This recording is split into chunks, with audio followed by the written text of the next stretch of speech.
सोनपुर गांव अपनी परंपराओं और रीति रिवाजों के लिए प्रसिद्ध था। इस गांव में हर किसी की जिंदगी उन परंपराओं और रूढ़ियों के इर्द गिर्द घूमती थी जो वर्षों से चली आ रही थी। यहाँ हर महिला का सिर हमेशा ढका रहता और हर बहू को साड़ी और घूंघट पहनना पड़ता था। घर के बड़े बुजुर्ग मानते थे कि यही गांव की इज्जत और संस्कार हैं। गांव में रामलाल नामक व्यक्ति अपने परिवार के साथ रहता था। रामलाल के 3 बेटे थे, अर्जुन, भरत और सूरज। तीनों भाइयों में बड़ा बेटा अर्जुन पढ़ाई के लिए शहर चला गया था।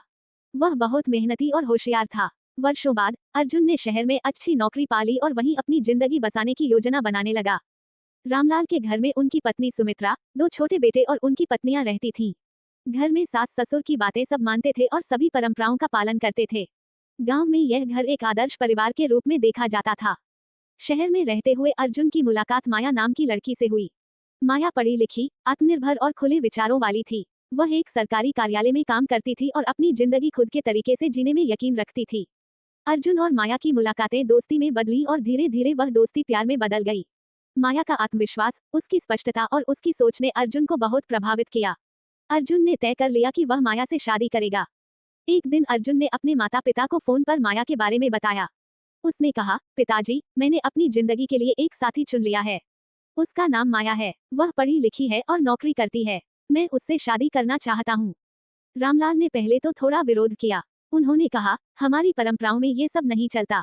बहू को गांव की परंपराओं का पालन करना होगा। माया शहर की लड़की है, क्या वह हमारे रीति रिवाजों को समझ पाएगी? लेकिन अर्जुन ने अपने पिता को समझाया, पिताजी, माया बहुत अच्छी लड़की है।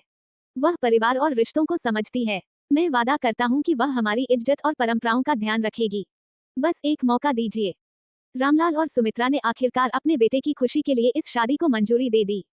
शादी के बाद माया पहली बार गांव आई। जैसे ही वह घर में प्रवेश कर रही थी, सुमित्रा ने पारंपरिक तरीके से बहू का स्वागत किया। लेकिन जैसे ही माया ने दरवाजे पर कदम रखा, गांव की औरतों की आंखें उसकी तरफ टिक गईं। माया ने साड़ी या घूंघट नहीं पहना था। उसने लुंगी और कुर्ता पहना था, जो उसके लिए आरामदायक था। ये देखकर हर कोई हैरान था। औरतें फुसफुसाने लगी, रामलाल की बहू तो बिल्कुल अलग है। साड़ी की जगह लुंगी पहन रखी है। ये हमारे गांव की परंपरा के खिलाफ है। घर के अंदर भी माहौल थोड़ा अजीब हो गया। रामलाल ने अर्जुन को बुलाया और कहा, तुम्हारी पत्नी इस तरह के कपड़े पहनकर हमारे परिवार की इज्जत को नुकसान पहुंचा रही है। गांव में लोग क्या कहेंगे? अर्जुन ने माया से बात की, माया, पिताजी चाहते हैं कि तुम परंपराओं का पालन करो। क्या तुम साड़ी पहन सकती हो? माया ने मुस्कुराते हुए कहा, अर्जुन, मैं आपकी और आपके परिवार की इज्जत का पूरा ध्यान रखूंगी।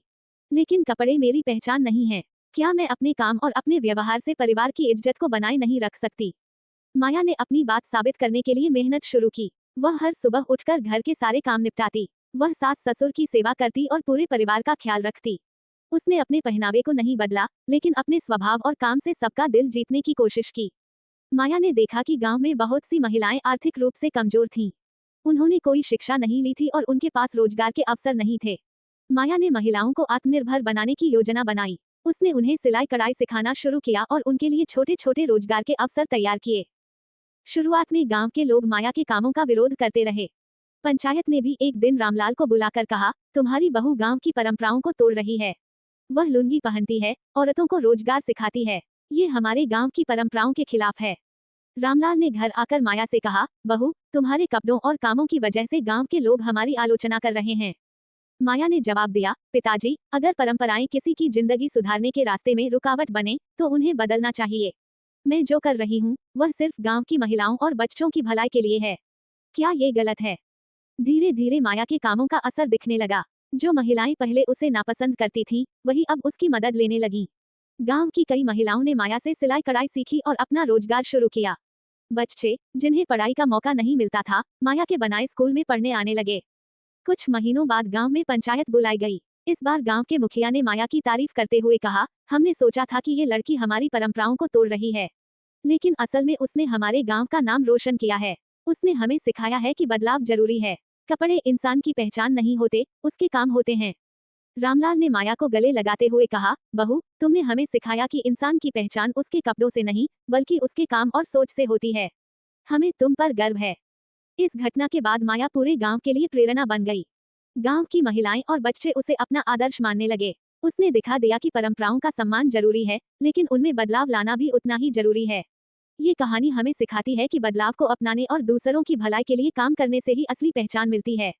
परंपराएं तभी तक अच्छी हैं जब तक वे किसी की भलाई में रुकावट न बने।